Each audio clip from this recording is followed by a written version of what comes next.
lagi di Ketok Palu, ngobrol-ngobrol santai seputar hukum bersama pakarnya pasti ya, Bang Hamdan Zulfa. Dan kali ini kita juga sudah kedatangan seseorang yang kayaknya pas untuk kita ajak ngobrol-ngobrol juga hari ini. Beliau adalah salah satu anggota ICW ya, Indonesian Corruption Watch. Ada Mas Kurnia Ramadan. Sehat Mas Kurnia? Alhamdulillah sehat Mas. Alhamdulillah ya.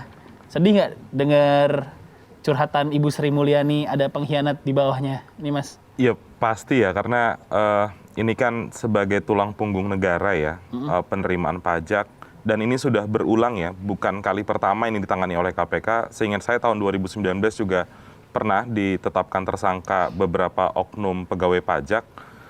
Harusnya ini bisa dimitigasi dengan sistem pengawasan internal. Dan juga ini menjadi tantangan KPK ya, untuk tidak hanya membongkar perkara ini, tapi bisa menuntaskan sampai pada korporasi-korporasi tersebut. Oke, catatan ICW soal reformasi birokrasi sendiri kan sebenarnya sudah terjadi kan dari 2013. Dari kasus yang cukup heboh lah Gayus Tambunan sampai sekarang. Celahnya masih ada di mana berarti Mas Kurnia? Iya, kita tahu bersama ya bahwa reformasi di birokrasi di Kementerian Keuangan itu termasuk yang cepat dan bagus ya, dengan peningkatan remunerasi dan lain sebagainya. Tentu yang harus dijadikan catatan di sini adalah apakah sebenarnya sistem pengawasan internal di Kementerian Keuangan tersebut sudah berjalan dengan baik atau tidak.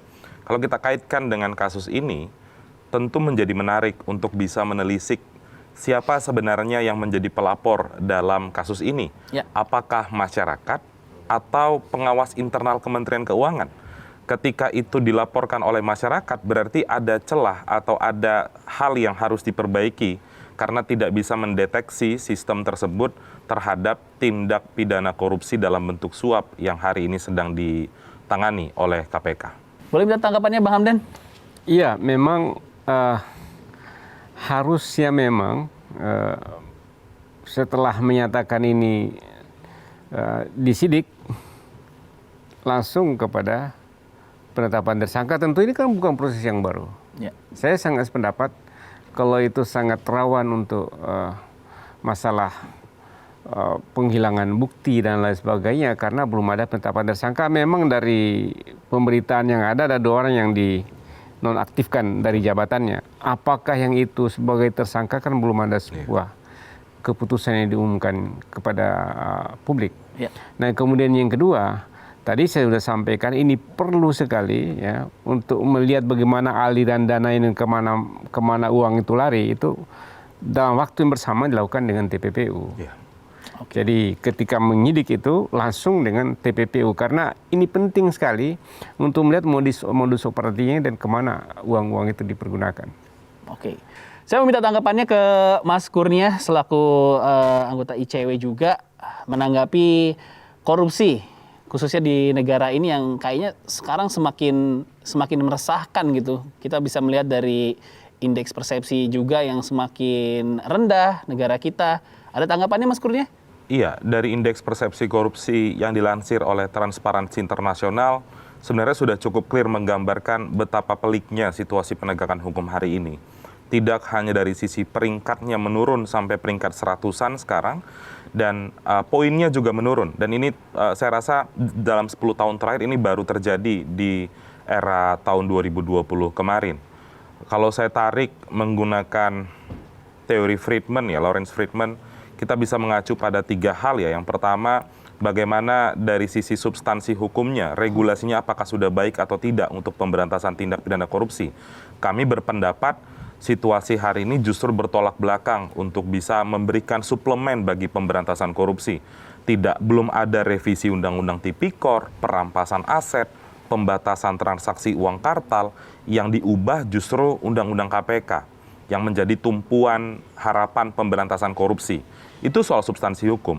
Aparat penegak hukumnya pun masih banyak problem. Kita bisa berkaca pada kasus Joko Chandra. Ada permufakatan jahat antara narapidana dengan penegak hukum baik itu jaksa ataupun perwira tinggi Polri tersebut. Lalu dari sisi masyarakatnya ada pesan penting yang harus dikerjakan oleh pemerintah bagaimana mengedukasi dan lain sebagainya. Jadi begitu kondisi hukum kita hari ini dan itu yang menjadi PR besar atau tantangan bagi pemerintahan Pak Jokowi ke depan. Oke, ini kemarin juga sempat ada kebijakan amnesti pajak. Sebenarnya itu kebijakan yang bagus atau justru celah baru lagi sih? Saya minta tanggapannya dari Mas Kurnia. Kami sebenarnya tidak terlalu sependapat ya dengan konsep tax amnesty itu.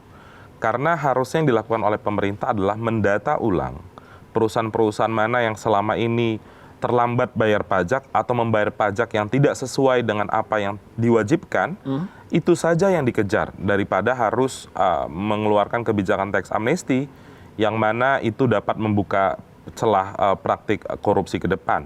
Dan sebenarnya Kementerian Keuangan sudah memberikan keringanan pajak ya bagi seluruh korporasi dari tahun 2016 sampai 2018 kalau saya tidak salah ya. Jadi sebenarnya tidak ada lagi alasan bagi korporasi-korporasi untuk menyuap oknum pajak karena mengeluh pajak di Indonesia terlalu tinggi. Saya rasa itu, Mas. Oke, Bang Hamdan, boleh tanggapannya, Bang? Ya, memang dengan kasus-kasus yang terakhir inilah, terakhir ini kasus pajak ya. Kemudian sebelumnya adalah kasus bansos. Kemudian kasus asuransi yang puluhan triliun, Jiwasraya, ada Sabri, ini masuk lagi sedang diperiksa oleh Kejaksaan Agung ini BPJS Ketenagakerjaan. Nah, ini memang menunjukkan benar ini angka indeks persepsi korupsi kita itu semakin jelek gitu. Jadi kita berada di urutan lebih 100 negara terbersih. Terbersih, lebih 100-nya. Jadi kalau kita lihat ya, sekarang indeks 37, tadi indeks 40 sebenarnya lebih bagus tahun 2019. Kemudian 2020 indeksnya naik ke 40 ya. Ya, dari 40 ke 30. Dari 40 ke 37 ya, sekarang ke 37. Jadi terjun bebas lagi. Ya, ini menunjukkan ya bahwa betapa problem korupsi masih menghantui kehidupan negara kita walaupun negara dalam keadaan kesulitan. Ini kesulitan karena pandemi, kemudian kesulitan karena pendapatan pajak yang kurang sehingga biaya pembangunan itu harus tutup lagi dengan utang dan pinjaman, dan ini membebani rakyat yang sangat luar biasa. Karena itu masalah korupsi masih menjadi masalah pada saat sekarang ini, masalah pokok bangsa kita yang harus kita atasi bersama. Kenapa ini masalahnya bagi saya genting kita masalah korupsi? Dalam 2 tahun terakhir terungkap di 3 sektor. Sektor penegakan hukum dalam kasus Joko Chandra, sektor lembaga keuangan dalam kasus asuransi, kemudian sektor pajak, dan ini terkait dengan perusahaan-perusahaan besar termasuk dalam perusahaan pertambangan. Ini perusahaan pertambangan paling potensial masalah pajak, paling potensial bermasalah dalam masalah pajak karena penghasilannya besar sekali.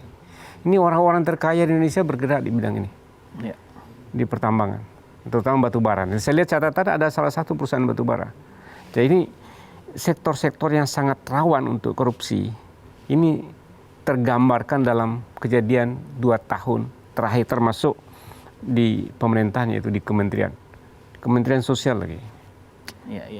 Jadi ini menunjukkan bahwa sekali lagi masalah korupsi ini tidak saja bisa diselesaikan dengan masalah yang sangat sederhana, tapi berbagai aspek yang memang harus kita perbaiki. Oke lah. Kita sih sebagai warga negara memang berharap kasus korupsi dari segi indeks tadi bisa meningkat di tahun depan. Tidak seperti apa yang diperkirakan Mas Kurnia yang mungkin akan semakin parah ya.